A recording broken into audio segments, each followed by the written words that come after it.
نحمده ونصلي على رسوله الكريم اما بعد فاعوذ بالله من الشيطان الرجيم بسم الله الرحمن الرحيم رب اشرح لي صدري ويسر لي امري واحلل عقدة من لساني يفقهوا قولي۔ قرآن پاک میں ایک عورت کے لیے ایک لفظ ہے لباس، ایک ہے ثیاب، ایک ہے جلباب۔ یہ تو ہے لفظوں کا استعمال، لباس، ثیاب، جلباب، یہ تین لفظ قرآن نے استعمال کیے۔ لباس کہتے ہیں اس کپڑے کو جو جسم ڈھانکتا ہے، لباس، ڈریس جس کو آپ کہتے ہیں، جیسے شرٹ ہے، پاجامہ ہے، جو جسم کے ساتھ لگا ہوتا ہے۔ ثیاب اور جلباب وہ کپڑا ہے جو لباس سے اوپر ہوگا۔ پھر لباس کے مختلف حصے بھی استعمال ہوئے، مثلاً خمار، پھر سرابیل ایک اور جگہ پر استعمال ہوتا ہے، سرابیل من قطران جہنمیوں کے لباس کے لیے استعمال ہوا ہے، شلوار کے معنی میں۔ اسی طرح قمیص، تو ایک ہے قمیص جو اوپر کا لباس ہے، پاجامہ یا شلوار جو ہے وہ اس کو مکمل کرتا ہے۔ عورتوں کے لیے ایک زائد ڈریس ہے مردوں سے، اور وہ ہے خمار جس کا سورۃ النور میں ذکر ہوا ہے، دوپٹہ، یہ سب کچھ لباس میں شامل ہو جاتا ہے۔ اس کے بعد ثیاب اور جلباب باہر جانے کے لیے استعمال ہوتا ہے۔ یہاں بوڑھی عورتوں کو کیا کہا کہ باہر جاتے ہوئے پھر وہ بڑی چادر جس کو ثیاب ان کا بولا گیا وہ اتار دیں، کیونکہ اگر ثیاب سے مراد لباس ہوتا تو پھر آپ خود سوچ سکتے ہیں کہ اس کا معنی کیا بنتا ہے۔ سورۃ الاحزاب میں آتا ہے یا ایھا النبی قل لازواجک وبناتک ونساء المؤمنین یدنین علیہن من جلابیبہن۔ تو اس سے کیا پتہ چلتا ہے کہ گھر کے اندر تو لباس ہوگا، گھر کے باہر جلباب ہوگا، ثیاب ہوگا۔ کچھ زینت ایسی ہے کہ جو گھر کے اندر چھپانی ہوگی اس کو ستر بولتے ہیں، جو ایک عورت عورت کے سامنے یا ایک مرد مرد کے سامنے چھپاتا ہے، یا ایک عورت اپنے محرم رشتہ داروں کے سامنے چھپاتی ہے، یا کچھ نامحرم رشتہ داروں کے سامنے، اور ایک حجاب ہے جو غیر محرم لوگوں کے سامنے استعمال کیا جاتا ہے۔ یہ ہے خلاصہ اس حکم کا جو ایک عورت کو اپنے جسم کی حفاظت کے لیے قرآن پاک میں دیا گیا ہے۔ پہلی چیز کیا ہے یہ سمجھ لیجئے کہ لباس کس کا نام ہے، ثیاب کس کا نام ہے، حجاب کس کو کہتے ہیں، کیونکہ حجاب کا لفظ بھی آتا ہے، یعنی لفظ حجاب بھی استعمال ہوا ہے۔ حجاب کہتے ہیں پردے، آڑ، اوٹ کو۔ سورۃ الاحزاب میں آتا ہے ازواج مطہرات کو حکم دیا گیا وَإِذَا سَأَلْتُمُوهُنَّ مَتَاعًا فَاسْأَلُوهُنَّ مِنْ وَرَاءِ حِجَاب، جب تم ان سے کوئی چیز مانگو تو حجاب کے پیچھے سے مانگو۔ تو حجاب ضروری نہیں کہ جسم پر ہو، حجاب کا لفظ جسم کے لیے بھی استعمال ہو سکتا ہے، جسم کے اوپر کپڑے کے لیے، یا آڑ یا اوٹ کی بات ہے، مثلاً دروازے کے اوپر جو پردہ لٹکا ہوا ہے، یا کسی بھی ایسی جگہ پر کہ جو عورتوں کے بیٹھنے کی جگہ ہے جس کے پیچھے وہ چھپ کر بیٹھی ہوئی۔ حجابہ کا مطلب ہوتا ہے چھپنا۔ یا بنی آدم، اے آدم کی اولاد۔ بنی ویسے تو ابن سے ہے اور اس کی جمع بنین ہے، اور مضاف ہونے کی وجہ سے نون اڑ گیا ہے تو بنی آدمہ رہ گیا بنین آدمہ کی بجائے، لیکن مراد اس سے مرد اور عورتیں سبھی ہیں۔ جب بنی آدم کہا جاتا ہے یا جیسے بنی اسرائیل کہا جاتا ہے تو اس سے مراد بنی اسرائیل کے صرف مرد نہیں عورتیں بھی ہیں، تو یہاں بھی بنی آدم سے مراد مرد و عورت دونوں ہیں۔ اے آدم کے بچوں، اے آدم کی اولاد، اے انسانوں، قد انزلنا علیکم لباسا، یقیناً ہم نے تم پر لباس اتارا ہے، انزلنا ہم نے نازل کیا، علیکم تم پر، لباسن لباس، یعنی انسان کے اندر لباس پہننے کا جذبہ یا خیال ہم نے اس کے دل میں ڈالا۔ اسی لیے حضرت آدم علیہ السلام اور حضرت حوا کا جب شاہی لباس اترا، جنت کا لباس، تو کیا ہوا؟ فوراً ہی پتوں سے اپنے آپ کو ڈھانپنے لگے۔ تو یہ کیا تھا؟ وہی الہام یا وہی جبلت جس پر انسان پیدا ہوا ہے۔ قد انزلنا علیکم لباسا، ہم نے تم پر لباس اتارا ہے، یواری سوآتکم، جس کا مقصد کیا ہے؟ یواری، جو چھپاتا ہے، سوآتکم، تمہارے جسم کے قابل شرم حصوں کو، تمہاری شرم گاہوں کو۔ سوآت سوآتن سے ہے، لاش کے لیے بھی لفظ پیچھے استعمال ہوا ہے۔ سو اس کا مادہ ہے روٹ، جس کا مطلب ہی برا ہے، برائی۔ وریشا، اور زینت۔ ریش عربی میں پرندے کے پر کو کہتے ہیں، ریشتن فیدر کے لیے استعمال ہوتا ہے۔ پرندے عموماً اپنے پروں کی وجہ سے ہی پہچانے جاتے ہیں، اور یہ پر ان کے لیے پہچان کے علاوہ خوبصورتی کا ذریعہ بھی ہیں۔ اسی لیے ریشہ کا ترجمہ زینت کیا گیا ہے۔ زینت کے علاوہ پر حفاظت کا ذریعہ بھی ہیں، گرمی سردی سے بچاؤ کا ذریعہ بھی۔ تو یہاں پر لباس کے دو مقاصد بتائے گئے، نمبر 1 کہ وہ جسم کو ڈھانپے، اور نمبر 2 انسان کو حسن بھی بخشے، انسان کے لیے زینت حاصل کرنے کا ذریعہ بھی ہو، خوبصورتی کا سامان بھی ہو۔ عموماً ہمارے ہاں یہ تصور پایا جاتا ہے کہ اگر کوئی شخص نیک ہے، پارسا ہے، تو اسے کھدر کا لباس پہننا چاہیے، یا بے ڈھنگا لباس ہونا چاہیے، یا اس کے ساتھ خوبصورتی کا کوئی تعلق نہیں۔ قرآن کی یہ آیت اس تصور کی تردید کرتی ہے۔ اگرچہ یہ ضرور ہے کہ لباس سادہ ہو، کمفرٹیبل ہو، انسان اسے پہن کر کام کر سکے، لیکن یہ نہیں کہا گیا کہ وہ دیکھنے والے کی شخصیت کو بدنما کر دے۔ جہاں تک یواری سوآتکم کا تعلق ہے تو لباس کی 2 چیزیں بتائی گئیں کہ وہ شفاف نہ ہو، وصاف نہ ہو۔ شفاف کا مطلب کیا ہے؟ ٹرانسپیرنٹ نہ ہو، یواری چھپائے۔ اگر کوئی لباس جسم کو چھپاتا نہیں، یواری کی صفت پوری نہیں کرتا، تو وہ بھی اسلامی لباس نہیں۔ اور دوسرا وصاف نہ ہو۔ وصاف کا کیا مطلب؟ اتنا ٹائٹ نہ ہو کہ جس سے جسم کے اعضاء الگ الگ نظر آنے لگے۔ نہ مردوں کے لیے یہ پسندیدہ ہے اور نہ ہی عورتوں کے لیے۔ اب آپ دیکھیں کہ یہ جو شرط لگائی گئی، یواری، جو چھپائے، اب ذرا سب اپنے اپنے لباس کو دیکھیں، کہیں آپ کا جسم جھلک تو نہیں رہا؟ دیکھیں نا، خود کو نہیں دیکھ سکتے، خود کو نہیں دیکھ سکتے، شرم، اپنے آپ سے شرم، تو دوسروں سے شرم نہیں آتی، اور اس سے بڑھ کر اللہ سے نہیں آتی۔ ہم مسلمان ہیں، ہم اس وقت سب سے زیادہ مقدس محفل میں بیٹھے ہوئے ہیں، اگر اس محفل میں بیٹھ کر اللہ کا حکم پورا نہیں کر سکتے، کہاں کریں گے؟ فطرت میں ہے نا، اس لیے ابھی دین سے نہیں پوچھیں، فطرت سے پوچھیں۔ تو میں نے آپ سے کہا تھا کہ ہم سب اس آیت کی روح سے خود کو پرکھتے ہیں۔ آپ نے کہا خود کو نہیں دیکھ سکتے، اب اس طرح کریں کہ ہر ایک اپنے سے دائیں طرف بیٹھے ہوئے شخص سے کہے کہ وہ اس کو دیکھے۔ ہر شخص پہلے اپنے دائیں طرف والے سے پوچھے، یعنی پیئرز میں ہو جائیں نا، 2 ہو جائیں، پھر اس کے بعد ہر 2 شخص ہو جائیں، اور پھر دونوں ایک دوسرے کا لباس دیکھیں ذرا، اور کیا دیکھ کر بتائیں گے کہ کیا آپ کا جسم اس سے جھلک رہا ہے یا نہیں۔ یہ دین، ابھی دین کی بات نہیں ہو رہی، یہ فطرت کی بات ہو رہی ہے نا۔ دیکھیں آپ کے جو ماں باپ تھے سب سے پہلے والے، آدم اور حوا، ان کو کسی نے سکھایا تھا؟ کسی نے نہیں بتایا، لیکن پیور تھے نا۔ تو باوجود اس کے کہ شیطان کے حملے کا شکار ہو چکے تھے، لیکن جو ہی شیطان نے ایک حملہ کیا، دوسرا نہ کرنے دیا، اپنے آپ کو ڈھانپ لیا فوراً، دیر ہی نہیں لگائی، مشورہ بھی نہیں کیا کہ ڈھانکے گئے ایسے ہی پھرتے رہیں، کون ہے تیسرا یہاں؟ وہ یہ کہہ سکتے تھے نا، کوئی تیسرا تو ہے نہیں، اور وہ تو آپس میں شوہر اور بیوی تھے، ان کا کیا پردہ؟ کوئی وحی نہیں آئی تھی کہ جسم ڈھانپو، وہ تو کیا ہوا، آ کے شاہی لباس اتروائے گئے۔ پھر آپ دیکھیں کہ آپ میں سے کچھ لوگ سوچ رہے ہوں گے کہ تو ہم عورتوں میں بیٹھے ہیں، کیا فرق پڑتا ہے؟ لیکن کیا ہم یہ لباس صرف عورتوں میں پہنتے ہیں یا باہر بھی، جہاں آدمی ہوتے ہیں سڑک وغیرہ، گاڑی میں، وین میں، ڈرائیور، دوسرے تیسرے، ان کے سامنے بھی؟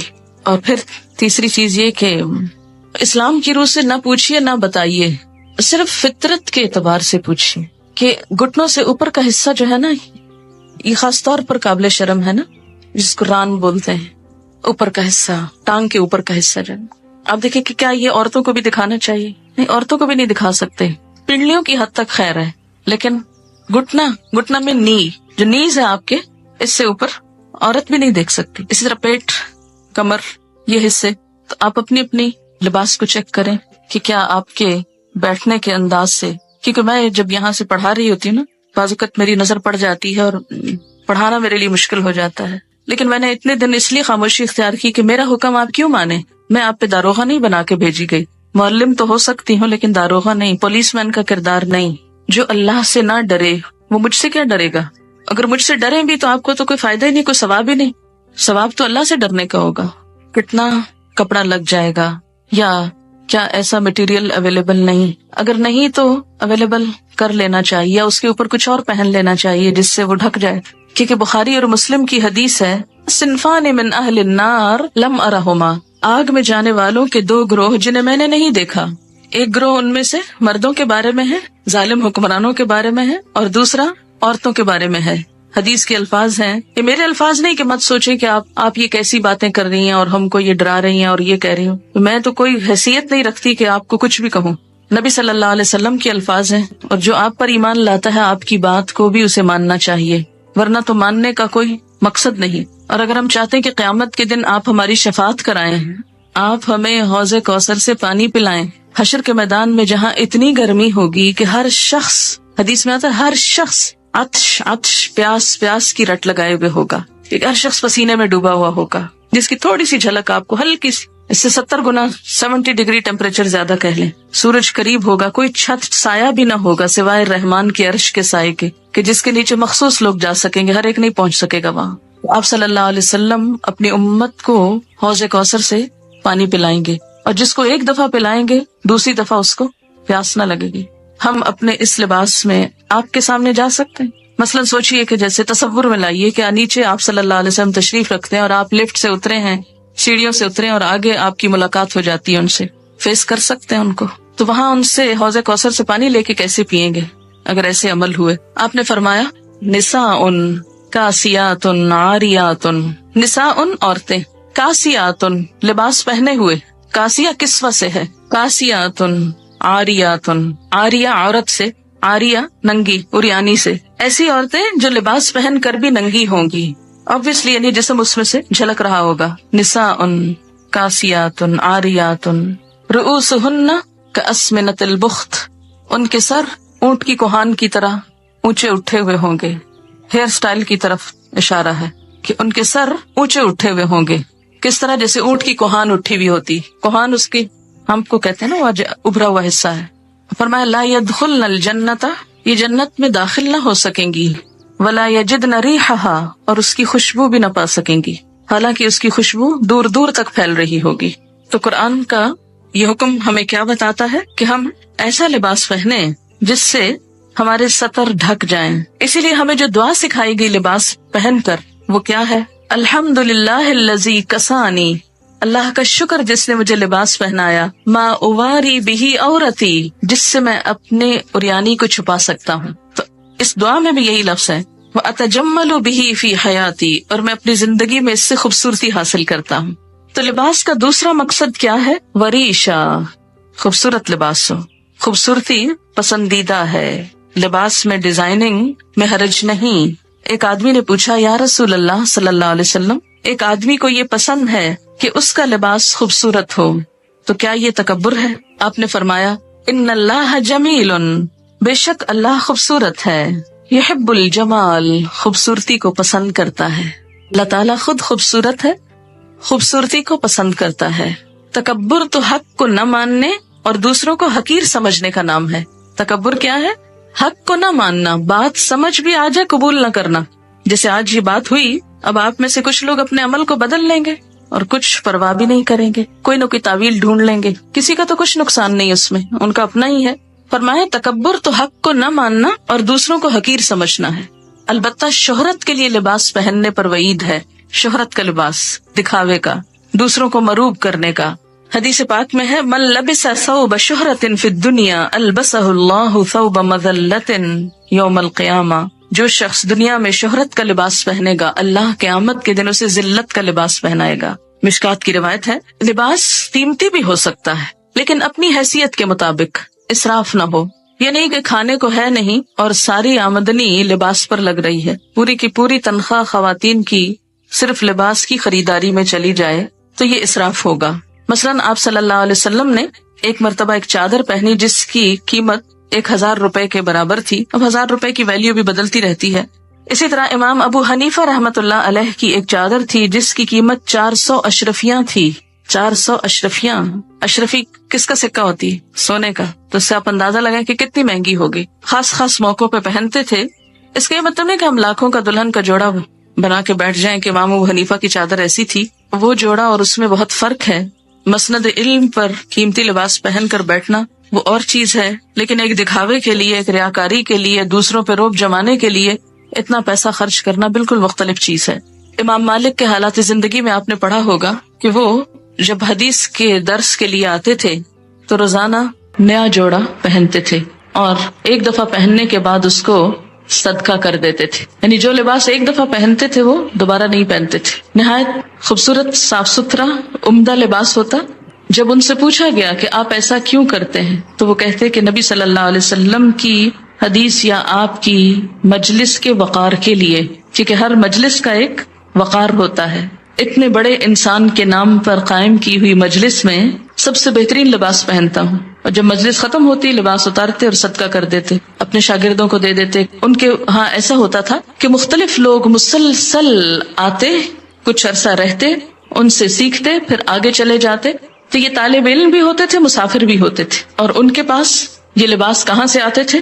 ان کے مختلف شاگردوں کی طرف سے جو چلے جاتے، وہ پھر بعد میں ہدایہ بھیجتے اور وہ ان کو ان کی خوشی کی خاطر استعمال کرتے اور ساتھ ہی صدقہ کر دیتے. ہمارے ہاں تو تصور ہے نا کہ صدقہ صرف اس چیز کا ہو سکتا ہے جو گھسی پٹی، بیکار، فضول ہو جائے، جس کا اب آئندہ کوئی استعمال ہے ہی نہیں، اس کو صدقہ کر دو. لیکن کوئی چیز جو استعمال کے تھوڑے سے بھی قابل ہو اسے رکھے رکھو، چاہے استعمال کا موقع ملے یا نہ ملے.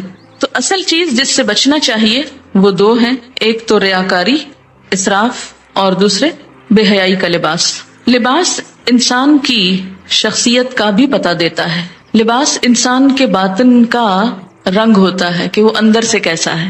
جیسا وہ اندر سے ہوتا ہے ویسے ہی وہ لباس پہنتا ہے. ہر شخص کی اپنی ایک چوائس ہوتی، اپنا اس کا ایک ڈیزائن ہوتا ہے، اپنا ایک سٹائل ہوتا ہے. پھر جو خوبصورت بات یہاں پتہ چلتی ہے وہ یہ ہے کہ خوبصورت لباس کو ریش، پر سے تشبیہ دی گئی. اس وقت کچھ پر آپ کو دکھانے کے لیے لائے ہیں. ذرا ان پروں کو آپ دیکھیے کہ کوئی انسان ایسی خوبصورت چیز بنا سکتا ہے. یہ آپ دیکھیں، اس کا کبھی قریب سے آپ شیڈ دیکھیں تو آپ حیران ہو جائیں، کیونکہ ہم دیکھتے بھی ہیں نا مور، تو کہاں دیکھتے ہیں؟ دیکھتے ہی نہیں. ہم اپنے لباس نہیں دیکھتے تو موروں کے کہاں دیکھیں گے؟ ابھی آپ کہہ رہے تھے نا، دیکھا ہی نہیں جاتا. کس قدر خوبصورت، ایسے لگتا ہے جیسے کسی نے دھاگے سے باقاعدہ وہ کڑھائی کی ہوئی ہے، اور اتنے خوبصورت شیڈ، اتنے زبردست کہ انسان حیران رہ جاتا ہے. اور ایسا تھریڈ، اتنا سلکی تھریڈ تو ہم ویسے خود بھی پروڈیوس نہیں کر سکتے. اس میں وہ نظافت اور لچک، اور پھر آپ دیکھیں کہ کس خوبصورت طریقے سے اس کی آؤٹ لائن بنائی ہوئی ہے، اور آؤٹ لائن کے ساتھ بھی شیڈز ہیں. اور پھر جو پر اٹھے ہوئے ہیں یہ آپ دیکھیں کتنی ترتیب کے ساتھ، جیسے کسی نے باقاعدہ ٹریمنگ کی ہوئی. یہ خود ہی بن گئے، خود نہیں بن سکتے. اللہ تعالیٰ نے پرندوں کو تو خود ہی دے دیا، خود ہی پہنا دیا. ہمیں عقل دی اور کیا کہا؟ استعمال کرو اور اپنے لیے خوبصورت لباس بنا لو. اب دیکھیں کہ جب بہت سارے لوگ ایسی کڑھائی وغیرہ کرتے ہیں تو ان کی، یعنی کڑھائی والے کپڑے پہننا منع نہیں ہے، تقویٰ کے خلاف نہیں ہے، ان کا بھی روزگار ہو جاتا ہے. کئی دیہاتوں میں بیٹھی لڑکیاں، بچیاں جو اپنی زندگی، جن کو اور کوئی کام کرنے کو نہیں، کوئی پڑھ لکھ نہیں سکتی، کتنی خوبصورت خوبصورت چیزیں بناتی، لیکن ہم ان پہ بڑا ظلم ڈھاتے ہیں کہ بہت ہی اونے پونے داموں لے کر ان کی آنکھوں سے اور ان کے صلاحیتوں سے مذاق کرتے ہیں. پھر اسی طرح آپ دیکھیں، اس میں بھی آپ دیکھیں کیسا شیڈ ہے، اتنا خوبصورت. اور ان کی جو نرمی اور ملائمت ہے، ہم بھی اتنے عقل مند نہیں کہ اتنے خوبصورت کپڑے پہننا جانے.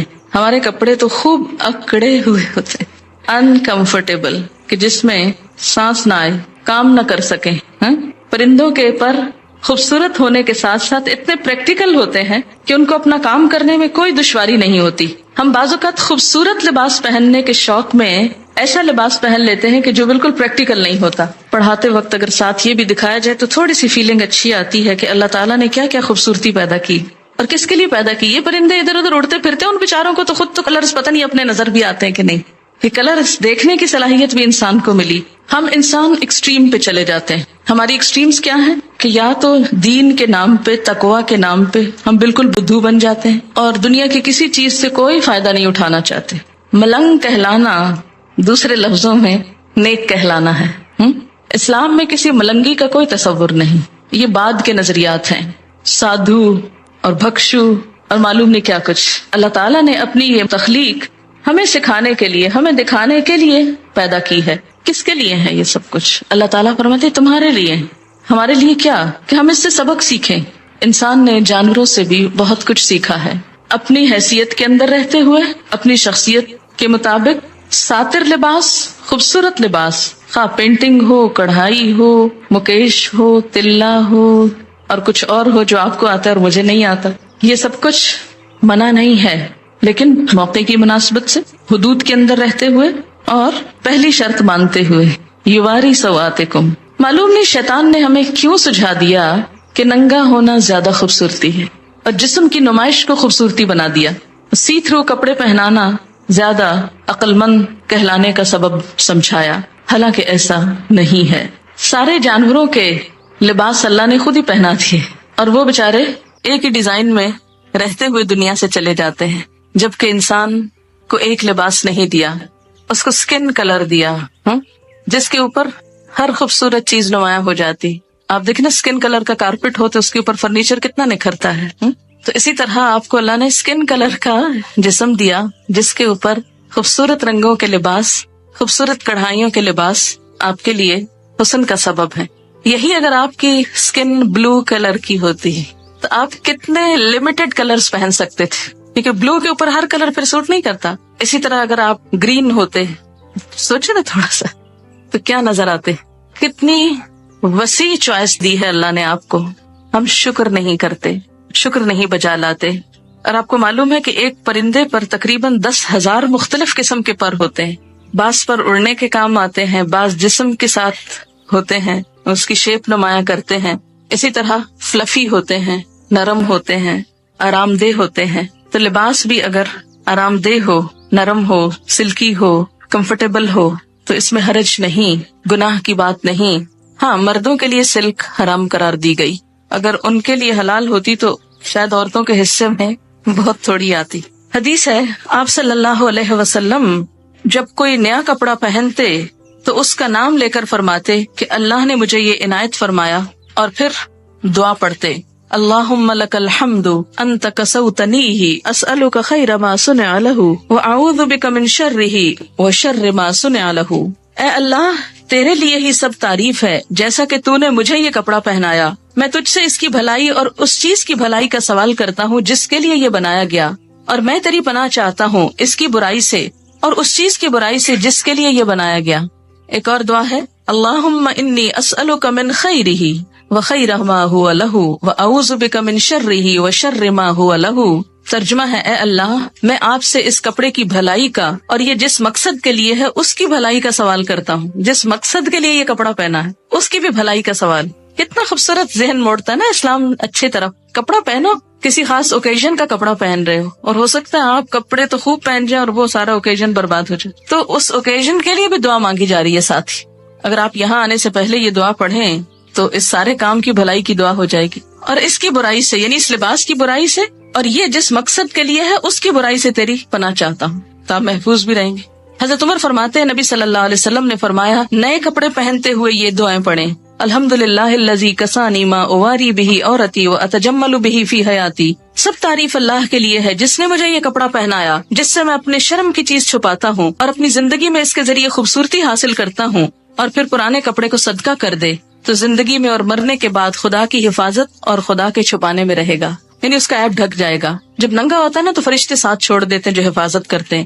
جو ہی فرشتے ساتھ چھوڑتے شیطان حملہ آور ہوتا ہے. اگر آپ بسم اللہ پڑھ کر اپنے لباس اتار کر چینج کرتے وقت یا نہاتے وقت تو انشاءاللہ تعالیٰ بہت سی چیزوں کے شر سے محفوظ رہیں گے. اس کے بعد فرمایا وَلِبَاسُ التَّقْوَى، اور تقویٰ کا لباس. ایک لباس انسان کے ظاہر کا ہے اور ایک لباس انسان کے باطن کا ہے. تقویٰ کہاں ہے؟ دل میں. التقویٰ ہاں ہونا، تقویٰ یہاں ہے، اندر ہے، دل میں ہے. تو دل کا لباس جس طرح ظاہر کو خوبصورت بنانا ضروری ہے اور اس کو چھپانا ضروری ہے، اسی طرح باطن کو بھی، اندر کو بھی خوبصورت بنانا ضروری ہے. ظاہر تو لوگ دیکھتے ہیں، باطن اللہ دیکھتا ہے. ہم لباس میں کتنا زیادہ اس بات کا خیال کرتے ہیں کہ لوگ کیا کہیں گے. لوگ کہیں گے لو ہر وقت ایک ہی لباس پہنا ہوتا ہے، روز وہی، ہر پارٹی میں وہی. اور صرف لوگوں کی نظروں میں جچنے کے لیے ہم کتنی بڑی بڑی رقمیں خرچ کر دیتے ہیں، کتنے بازاروں کے ٹیلرز کے پاس چکر لگاتے ہیں، کتنا پیسہ لگاتے ہیں. مکان بنانے کے بعد جو زیادہ خرچ آتا ہے کھانے پینے سے بھی بڑھ کر وہ عموماً لباس پر ہوتا ہے. لیکن اندر کے لباس کو خوبصورت بنانے کے لیے جسے صرف اللہ دیکھتا ہے اس کے لیے ہم کیا کرتے ہیں؟ لباس التقویٰ، تقویٰ کا لباس باہر بھی ہوگا. ظاہر ہے کہ وہ جب اللہ کی مرضی کے مطابق ہوگا تو تقویٰ کا ہوگا. اور اگر شیطان کی مرضی کے مطابق ہے، یاد رکھیے شیطان نے لباس اتروائے تھے. تو اگر ہم اللہ کی مرضی کا نہیں پہنیں گے تو مطلب کیا ہے کہ شیطان کی مرضی کا ہے، تو وہ تقویٰ کا لباس نہیں ہو سکتا. جو ایک شیطانی لک دیتا ہو یا شیطان کو خوش کرتا ہو. اور اسی طرح اندر کا لباس، دل کا لباس اللہ کا خوف. تقویٰ کیا ہے؟ اللہ کا خوف، حق کو مان لینا، اپنے لیے اور دوسروں کے لیے ایک ہی معیار، خود کو بندہ سمجھنا، تواضع اختیار کرنا، یہ سب کچھ اندر کے لباس میں ہے. اپنے دل کو، اپنے اندر کو حسد، بغض، نفرت، عداوت سے پاک کرنا. وہ چیزیں جو ہم ظاہر نہیں کر سکتے اندر بھی جمع نہ کر کے رکھیں. آپ کسی سے نفرت کرتے ہیں، ظاہر نہیں کر سکتے تو کوشش کریں اندر سے بھی نکل جائے، اس پہ توجہ نہ دیں. پھر فرمایا ذالک خیر، یہ اچھا ہے، یہ زیادہ اچھا لباس ہے. ظاہری لباس پہ تو بہت وقت لگاتے ہو، توجہ دیتے ہو، اندر کے لباس کو بھی توجہ دو، اور یہ زیادہ اچھا ہے. جسے تقویٰ کا لباس مل گیا اسے سب کچھ مل گیا. لعلہم یذکرون، شاید کہ وہ نصیحت پکڑیں، شاید کے بعد سمجھ جائیں. اللہ تعالیٰ یہ کیوں کہہ رہے ہیں شاید کے؟ یہ کیوں نہیں کہتے وہ ضرور مان جائیں گے، ضرور نصیحت قبول کریں گے؟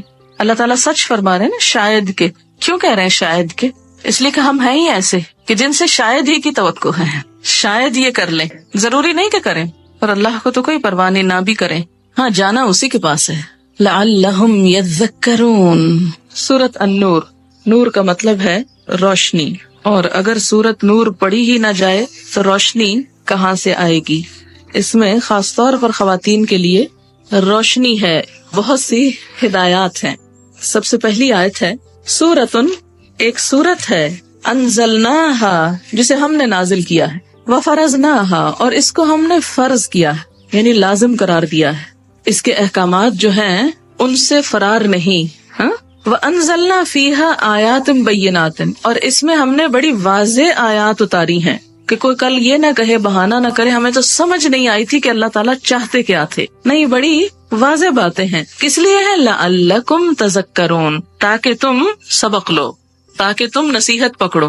یہ لفظی ترجمہ نصیحت پکڑو تاکہ تمہیں یاد دہانی ہو جائے. ذکر بمانا یاد دہانی. قُلْ لِلْمُؤْمِنِينَ، کہہ دیجئے مومن مردوں کو، یغضوا، جھکا کر رکھیں، من ابصارہم، اپنی نگاہوں میں سے، ویحفظوا، اور حفاظت کریں، فروجہم، اپنی شرمگاہوں کی، ذالکا، یہ بات، ازکا لہم، زیادہ پاکیزہ ہے ان کے لیے، ان اللہ، بے شک اللہ تعالی، خبیرن، باخبر ہے، خبر رکھنے والا ہے، بما یصنعون، ساتھ اس کے جو کچھ وہ کر رہے ہیں. اس آیت میں مومن مردوں سے خطاب ہے اور اگلی آیت میں مومن عورتوں سے. آپ جانتے ہیں کہ قرآن پاک کے بہت سے احکام یا ایھا الذین آمنوا کہہ کر مردوں اور عورتوں کے لیے برابر طور پر کہہ دیے جاتے ہیں، لیکن وہ احکامات جن میں خصوصی تاکید کی ضرورت ہوتی ہے اور مردوں اور عورتوں کے حکم میں بھی کچھ فرق ہوتا ہے، ان کو الگ الگ بیان کیا جاتا ہے. جس کی ایک مثال تو یہاں سورۃ النور میں ہے، ایک اور مثال سورۃ الحجرات میں ہے. سورۃ الاحزاب میں بھی خواتین کا نام لے کر مردوں اور عورتوں دونوں کو الگ الگ طور پر کچھ باتیں بتائی گئی. ان میں سے زیادہ تر احکامات معاشرتی زندگی سے متعلق ہیں.